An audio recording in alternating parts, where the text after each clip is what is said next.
No, it's not a mirage. Those are Canadians coming over the Dutch hills into Wilp again.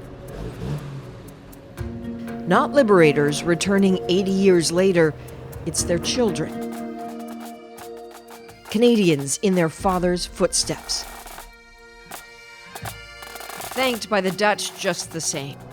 I wish you a beautiful day today.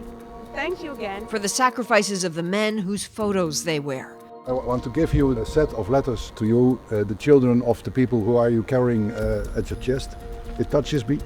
Thank you very much. Among the group, these two.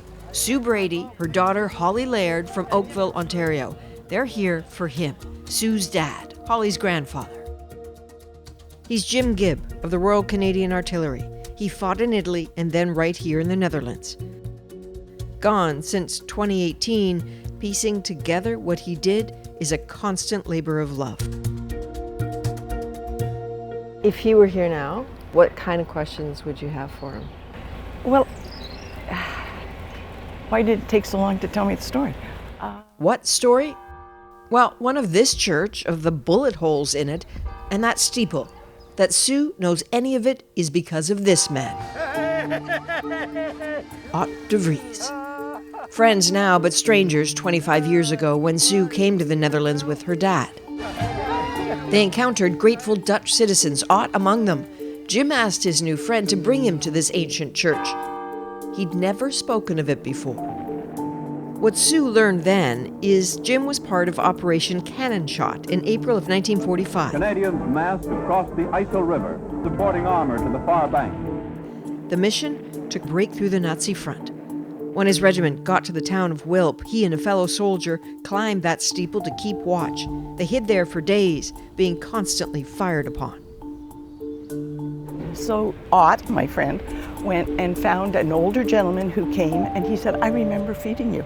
So at night, they would bring the food to the soldiers. Amazing. It was amazing. And we got permission to go up, climb up this very steep stairway.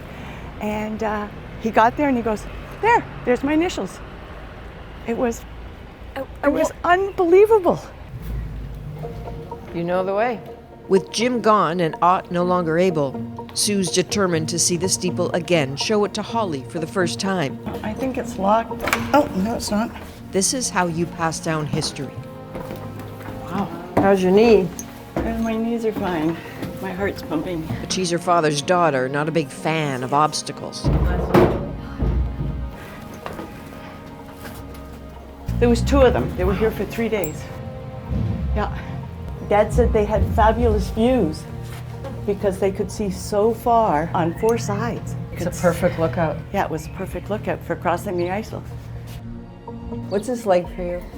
Just so proud of my grandfather and all that he achieved in 6 years of service. And to go from Sicily all the way through and survive and then liberate the citizens. It's just an amazing moment. Anecdotes come in flashes on a trip like this. Let's walk with the 1st Canadian, 2nd Canadian. Walking the battlefields, crossing the rivers as their fathers did, the families retracing as much as they can, the stories flow. Even in the places of reverence, those cemeteries filled with young Canadians. We walked the Reichwald. We walked through Emmerich. We saw where he crossed the Rhine. They showed us exactly. A treasured memory, the Dutchman who once tracked Jim down to thank him for giving the man's family his rations. It saved them from starvation. Dad did make a connection with the family, this gentleman. All she's learned helps her make sense of Jim. She even understands now why he was such a picky eater. We always had to have potatoes, meat, and vegetables separated because he said for 6 years he had eaten out of his helmet. And he said, I don't want to do that anymore. Details keep those we love alive. Do you ever worry about people not remembering? Well, yes. Well, not in my family. Yeah. Because my grandfather was World War I. Dad was World War II. My son is in the armed forces right now. And my grandson just went into the armed forces last night. Remembrance with this family is a purpose. It's Sue and Holly laying the wreath at the Grosbeek Cemetery, where so many of Jim Gibbs' Canadian comrades remain.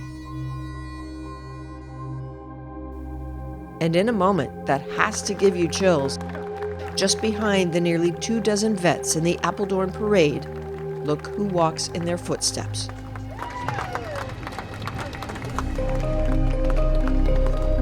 Maybe these next generations, who are the story keepers, descendants of the liberators and liberated, still connected, is what the future of remembrance looks like. The vets will always come first, but the history of what happened here is in good and caring hands.